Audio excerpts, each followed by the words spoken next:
Subhanahu wa taala. Allah berfirman, "A'udzu billahi minasy syaithanir rajim. Wasari'u ila maghfiratin min rabbikum wa jannatin 'arduhas samawati wal ardh u'iddat lil muttaqin."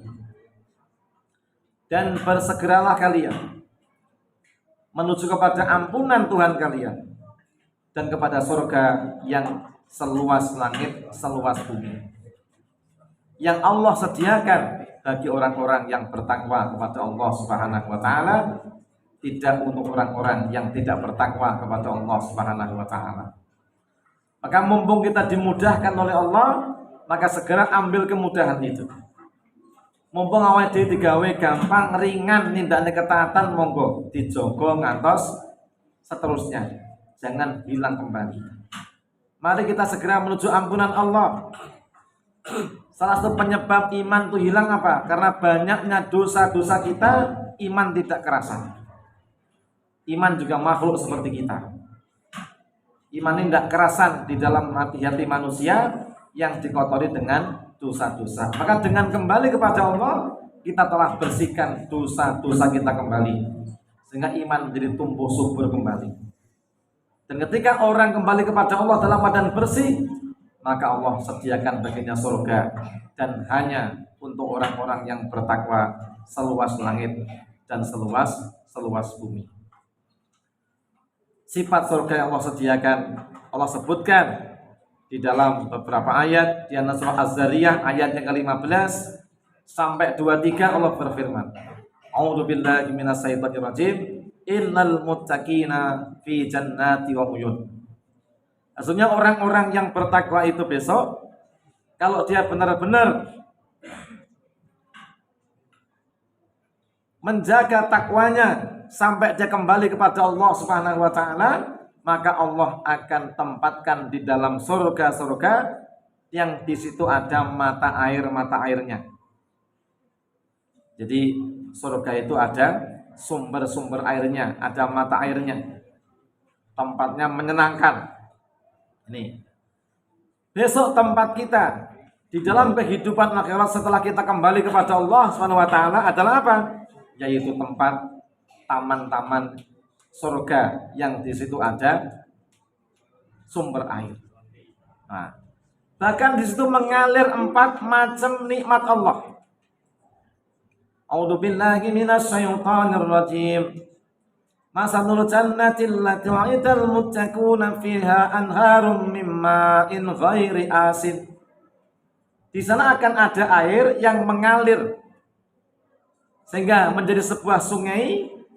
Apa alirannya? Yaitu air yang segar, air putih, bersih, jernih, yang tidak payau, seger. Sekali minum tak akan kehausan selama-lamanya. Menyegarkan. Air yang tidak dapat dirubah oleh apapun karena memang diciptakan asli, air yang segar. Tidak manis, tidak kecampuran yang lain, tapi sangat nikmat dan melegakan dahaga orang-orang yang meminumnya. Yang kedua, wa min anharin min labanin lam yataghayyar ta'mu, yaitu sungai yang mengalirkan susu yang tidak menjadi basi, tak menjadi yakut atau menjadi minuman-minuman yang lainnya, tapi susu segar, selalu segar dan tidak pernah berubah. Kemudian berikutnya, wa anharum min khamrin ladatil syaribin, yang mengalirkan khamr, minuman keras di dunia, di sana menjadi minuman yang menyenangkan. Bagi siapa yang menghindarkan diri dari minuman keras di dunia, Allah akan berikan minuman berupa khamr di akhirat yang ladatin, nikmat, tidak mendemi, tidak merusak badan manusia, yang meminumnya merasakan kenikmatan yang luar biasa. Dan yang keempat, min asalim musafa, yang mengalirkan sungai berupa madu yang sangat jernih, madu yang tersaring, madu pilihan, madu yang amat sangat manis. Itu besok cairan-cairan atau air-air yang keluar dari dalam surganya Allah Subhanahu wa ta'ala. Orang mukmin akan masuk ke dalam surga yang di sana ada 4 sungai tadi itu. Di taman-taman yang penuh dengan kenikmatan. Akhidina ma'atahum rabbuhum. Di sana mereka bisa menikmati apa yang disediakan Allah Tuhan mereka. Kenapa? Karena di dunia dulu, kata Ibnu Jarir, mereka mengerjakan kewajiban-kewajiban yang diperintahkan oleh Allah. Mas, adik-adik, catat dengan buku ringkesan. Nek ora enek ratakai tanda tangan. Ya. Bahwa apa sebab orang besok di surga diberikan kenikmatan? Karena dulu mereka di dunia mengerjakan kewajiban-kewajiban yang diperintahkan Allah Subhanahu wa taala, seperti mereka menegakkan sholat 5 waktu, berpuasa di bulan Ramadan, membayar zakat fitri bagi yang berpuasa, membayar zakat mal bagi yang sudah kaya dan mampu, berhaji bagi yang mampu, dan juga meninggalkan semua yang diharamkan Allah Subhanahu wa taala. Disebabkan mereka telah meninggalkan yang haram dan mengambil yang diwajibkan dengan baik, maka diganti oleh Allah. Mereka nengkono iso ngambil apa wae kenikmatan, mengambil apa saja pemberian Allah. Ne surga niku bayarane ketaatane awake dhewe. Surga niku bayarane amal ibadah wajib dhewe, bayarane awujud kita sampun ninggalke semua yang dilarang oleh Allah Subhanahu wa taala. Maka yang haram jangan dikerjakan. Makanan seperti yaitu babi jangan dimakan, haram. Bangkai haram, darah haram, khamar ciu haram. Ini. Kemudian anjing haram. Semua yang haram tinggalkan. Kalau makan yang halal saja. Perbuatan juga seperti itu. Perbuatan yang diharamkan, mencuri haram, berzina haram, mabuk-mabukan haram, bersumpah palsu, saksi palsu, semua haram tinggalkan. Ganti dengan yang wajib, maka akan diganti oleh Allah. Kalau orang di dunia dulu tuh mau pengen seneng ngantai diruangi mendem, bare tele-tele kelenger, bahkan tidak sedikit yang mati karena overdosis.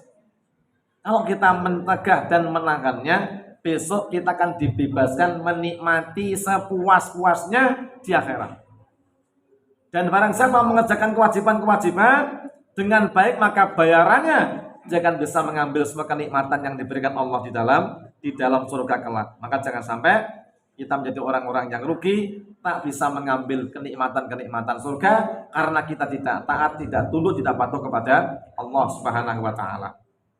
Nah, maka salah satu sifat yang Allah sebutkan di dalam ayat yang ke-16 Ad-Dariyat, innahum kanu qabla zalika muhsinin. Sehingga mereka yang ditempatkan di surga itu dulunya atau sekarang syaratnya. Nek saiki syarate. Sok saya selebu neng kono dulunya perbuatannya. Nah, yang merupakan syarat kita masuk surga apa? Di dunia mereka termasuk orang-orang yang mengerjakan kebaikan-kebaikan, disebut namanya muhsinun atau muhsinin. Jadi orang beriman yang selalu mengerjakan amal-amal yang baik. Bukan mengerjakan amal-amal yang tidak baik. Ini syarat untuk meraih surganya Allah, mereka mengerjakan amal-amal yang baik. Nah, apa yang baik itu? Semua yang tidak dilarang Allah itu adalah masih jangka kebaikan. Semua yang diperintahkan Allah berupa yang wajib ataupun sunnah adalah kebaikan. Masing-masing berbeda-beda. Tadi yang wajib utama, kedua sunnah. Kemudian juga termasuk meninggalkan wong becik niku wong sing ora tumindak sing salah. Sing salah gede jenenge nindakne barang haram, sing ora pati disenengi senajan ora haram jenenge makruh. Maka batasan hidup kita nindakne sing boten dilarang. Selama tidak dilarang silahkan kerjakan. Makan minum apapun selama bukan yang Allah haramkan, bukan bangkai, bukan ciu, bukan khamar, bukan anjing, bukan babi, bukan darah.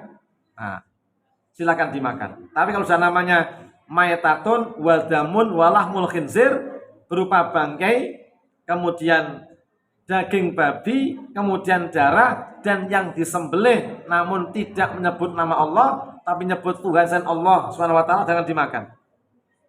Ini sifat mereka. Mereka benar-benar menghiasi hidupnya dengan yang baik-baik. Kalau nak pengen nang swarga, ora pengen nang neraka, di dunia ini mari kita hanya berbuat yang baik-baik saja. Meskipun godaannya oke, sabar, tetap dalam kebaikan. Nah, kemudian kanu qalilan minal laili ma yahjaun. Ahli surga itu sifatnya apa? Kalau malam sedikit tidurnya, lebih banyak beribadah kepada Allah, terutama di bulan Ramadan. Monggo. Nek Ramadan ku nek dalu ngakehne tilawatul Quran. Apalagi di malam 10 terakhir nanti. Nek iso bengi ra turu. Nabi udah masuk 10 terakhir, karena Rasulullah SAW idza dakhala asl awakhir min Ramadan sadda mizara. Nabi niku nek pun 10 terakhir mengencangkan ikat pinggang. Maknanya pun Nabi boten sari. Tidak mengumpuli istrinya. Wa ahya lailah, dan menghidupkan malamnya. Kemudian wa ayqadha ahlah, dan membangunkan keluarganya, berarti dijak meleh napa? Memperbanyak ibadah kepada Allah Subhanahu wa taala. Menjauhi tempat tidur, lebih banyak beribadah. Kenapa? Saat itu ibadah nilainya luar biasa. Apa meneh sapa sing pas ibadah bertepatan dengan turunnya Al-Qadar, itu diampuni semua dosa-dosa yang telah berlalu. Kemudian yang penting lagi ini, wabil asharihum yastaghfirun. Calon ahli surga niku wong-wong sing sifatipun wonten sinten, di waktu sahur mereka memperbanyak istighfar. Nah, iso jenengan niku antara sahur dengan subuh itu enek kesempatan membaca 50 ayat. Di waktu itulah kita manfaat untuk bersifat mengampun kepada Allah Subhanahu wa taala. Nek pas poso dijarai subuh dengan sahur, kira-kira nggih istighfar iso ping 300. 5 sampai 10 menit. Nek pas ora poso maksimalkan. Antara kita kira-kira di umumnya waktu sahur itu jam sekian sampai subuh mokeh istighfar. Kenapa? Permohonan ampun pada saat itu permohonan ampun yang sangat didengar oleh Allah Subhanahu wa taala.